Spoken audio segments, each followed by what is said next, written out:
This was a rejected version of Reno Jackson, and I guess this was Plague of Murlocs at one point. We got to talk about it. Hey, buddy, watch this. If you didn't know, Blizzard, of course, iterates on card designs throughout their process. They start with something and they essentially evolve it into the card we eventually see live in Hearthstone. And thankfully, sometimes they share past iterations of those designs, and they'll put them in articles on PC Gamer or IGN. And occasionally I like to collect those designs and share them in a video like this where we talk about some of the rejected designs for real cards. So for instance, what you're looking at here is Dino Tamer Brann. That's not the Dino Tamer Brann you know today, which summons you an 8/8 King Crush with charge, right? Instead, in a past iteration, Dino Tamer Brann once summoned two 5/5 Devil Swords with Rush. Now, this never made it into the game, but it was a possibility that Blizzard considered. And there's going to be a handful of these, some from Uldum, and I actually have some from Rise of Shadows as well we're going to discuss. Now, when it comes to Dino Tamer Brann himself, I think this past version was far inferior to what we got for a couple reasons, right?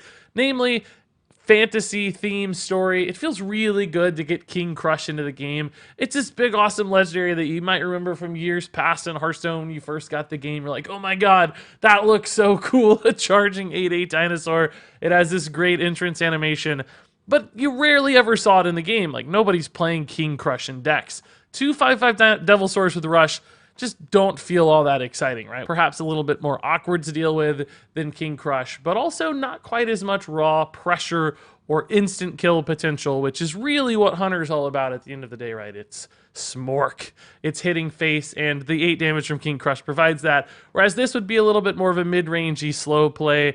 It would kind of almost feel like a second Tiamat instead of its own unique sort of thing. So as far as I'm concerned, Blizzard nailed it with the real version of Dino Tamer Brann. I think this one is considerably less flavorful. It feels worse. I don't really think it'd be as good for the class. It would be a little bit more crowded out. You might still play it, of course, but wouldn't feel as substantial.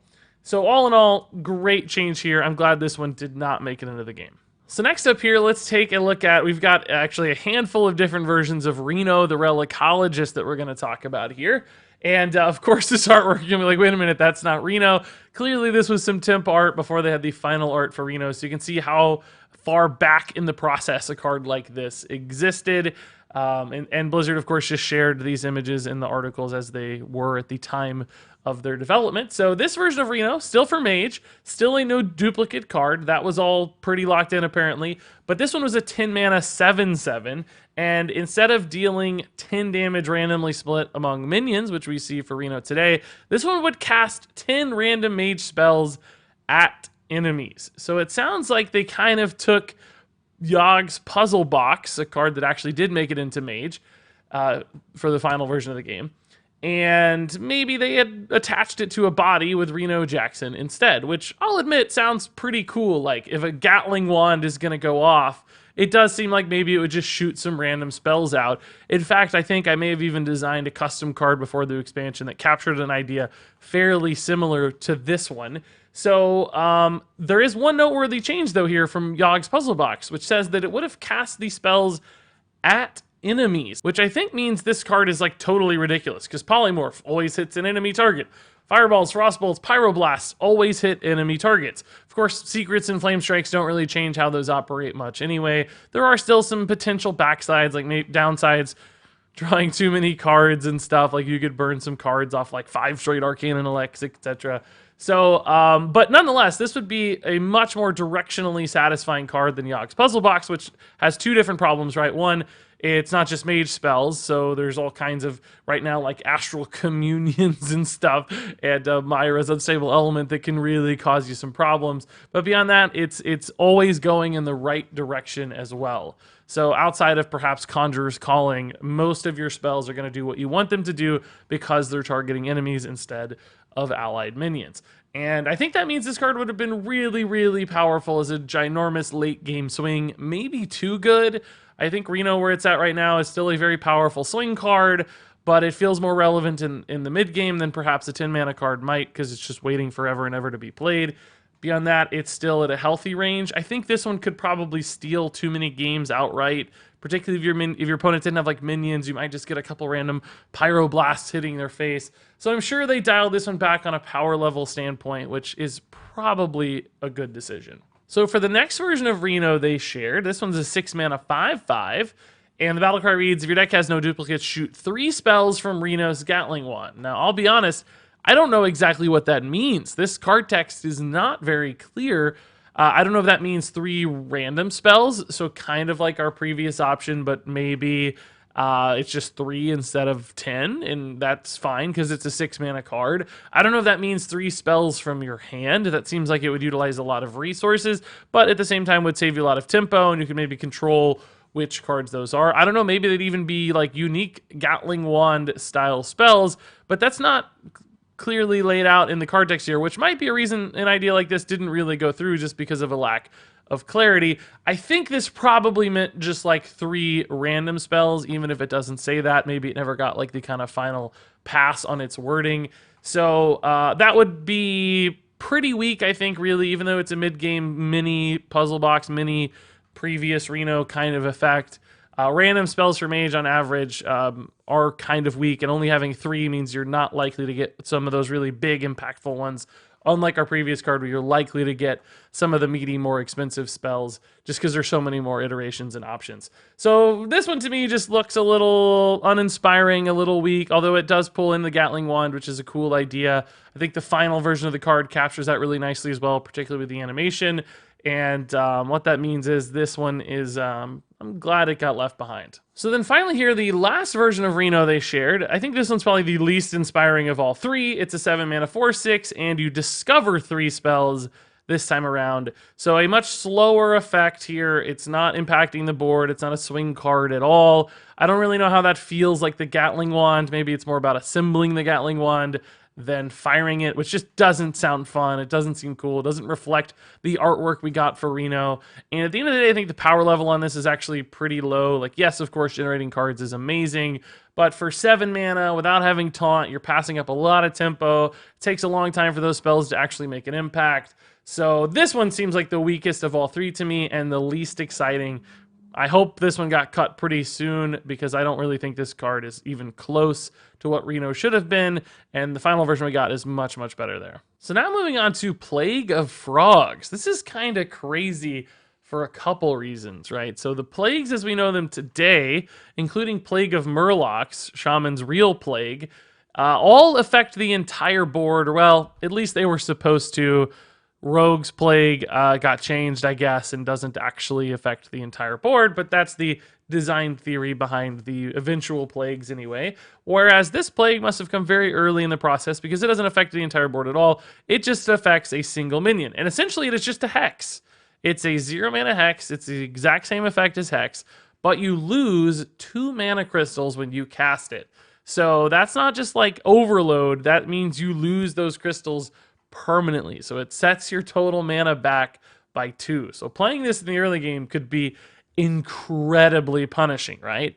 But theoretically, if you get to the end game and you play this, you might be willing to sacrifice a couple crystals from, say, 10 mana, because you go back to 8 and then you immediately go back to 9 as soon as it becomes your turn, which isn't really that big of a deal. It's kind of like just an overload of 1 in that instance. So you've got a card that's really weak early and a card that's potentially very swingy late game, because you could play this alongside some other big threats or maybe a Shutterwalk, and you can do some really cool stuff with a 0 mana spell. Now, I think Plague of Murlocs is way cooler. I think the whole board effect feels very much more Plague-like, and I think that's a cool theme or mechanic to explore. So even though they deviated a little bit with Rogue, I like that the rest of the Plagues do line up along that, and I vastly prefer Plague of Murlocs to this iteration of Plague of Frogs. This card's cool. Maybe this comes back someday as some kind of other thing, as this cheap, high-tempo, but long-term punishing hex. I'm just glad it didn't make it into Saviors of Uldum. So up next here, I actually have 2 Rise of Shadows cards, and it's really just one card,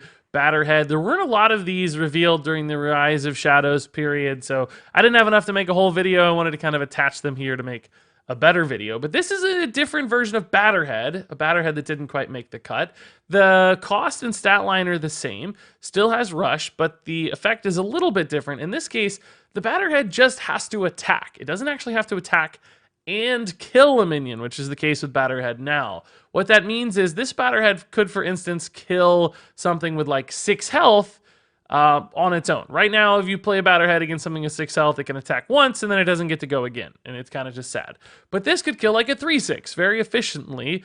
And that would offer it a lot more upside against kind of mid-sized boards. Right now, Batterhead's really good against those wide boards full of small minions. Not good when things get to essentially 4 or more health, and that would have made this card much more flexible. Now, Batterhead has seen some play in its current state, like it's been good in things like Resurrect Priest.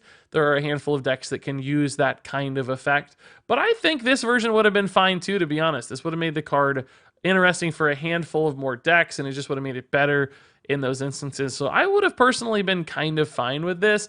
It still doesn't have the potential to like snowball and go face a bunch, right? It's still limited to its minions. So for me, this one would have been just fine. I think the change they made is reasonable as well to give it kind of a niche application, but this one would have been good too. So here we've got another version of Batterhead, same temp art we saw previously. This is the Kobold Batterhead. I guess it had a different name at one point. It's an 8 mana 3/12 with Rush, and the battle cry reads unlimited attacks this turn. So you can just attack as many things as many times as you want. Now, functionally, that's not really much different than our previous card, unless you were somehow able to give this thing charge so that it could attack face. Off the top of my head, I'm not seeing any ways to do that. The card charge doesn't do that anymore. Certainly, Warsong Commander doesn't do that anymore. Of course, this would be a guaranteed OTK without taunts if there was a Warsong Commander with it. I don't think, based on the design process, that's a reason they nerfed Warsong Commander. That probably happened well before this card was being conceptualized. But nonetheless, the wording here is pretty fun. Like, it feels really big and cool.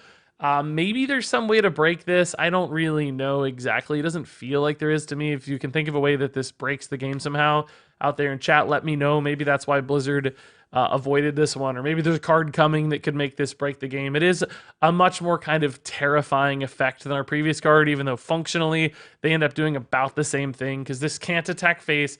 And of course, if it lives a turn to where it can attack face, the battle cry is no longer active. So it has the same kind of check in place. It's just, to me, kind of bigger and more fun wording, but maybe it was a little bit more confusing wording than the previous card too. I don't think that's the case.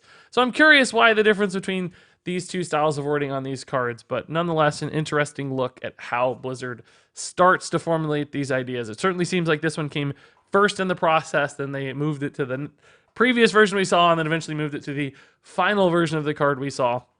So you can kind of see all 3 steps here, all those different iterations of this one, which is really, really fun. And there you go. Those are all of the different rejected cards that Blizzard shared with us. There are always a ton more that we never see, but this little glimpse is still really, really fun. And I have to say, I'm not convinced that any of these really would have been better than the final versions we got in Hearthstone. I think the first version of Reno we looked at, where it casts 10 spells at enemies, is intriguing. Like, that sounds really big and really fun, but that particular enemies specification might have caused some problems, so even that one I kind of get. I do wish that Reno was a little bit bigger in its effect. It's still a good card. I just wish it was a tad more grand for being kind of the star of the expansion in some ways. But nonetheless, I think most of the time, 99% of the time, these changes look and feel like they were all really good. The final versions are much, much better, and they even got that right with Brann, where he gets a much more iconic, big feeling card, which is great.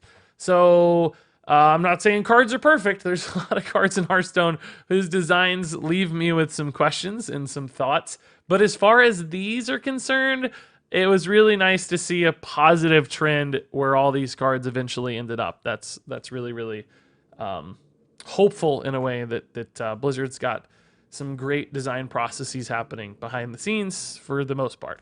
That said, I'm curious what you guys think. Did you love one of these designs? Do you also think they got it right?